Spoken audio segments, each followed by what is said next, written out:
Hi, and welcome back. I'm GC, and what I'm going to do in this video, I'm going to show you how to move your content block over to another page without copying and pasting it. So what I've done is I brought you over to the Good Web Business membership portal, and I'll leave you a link in the description. And as I say, what I'm going to do is just show you how you can quickly, let's say we wanted to move this newsletter over to another page. Now, in most cases, what you'd have to do is obviously add a content block and then copy the text and then move over to the page where you wanted the newsletter put in, or any content block, and do a right click and then paste it on. And then all you will be doing is going back and forth, making sure that the actual text that you've got on the content block matches the text on another page. But there is a lot simpler way of doing it.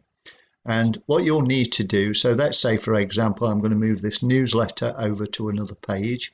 What I would do is go to the cog, which is the block settings. And when you click that, you'll see duplicate. Now, if you click on that link there, as you can see, copy to another sub page.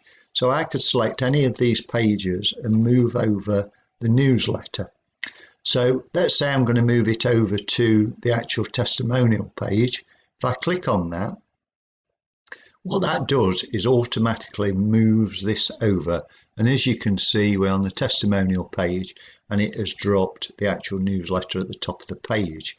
But what I can do is go over to the up and down button, which I have shown you on the previous video.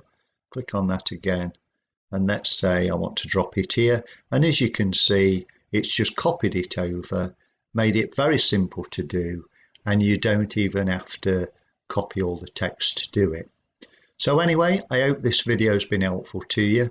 If you're new here, then please subscribe and I'll keep you up to date of all the other videos that I'm adding.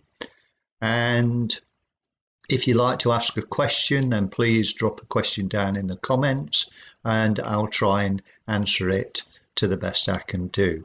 So anyway, thanks for watching and I'll see you on the next video.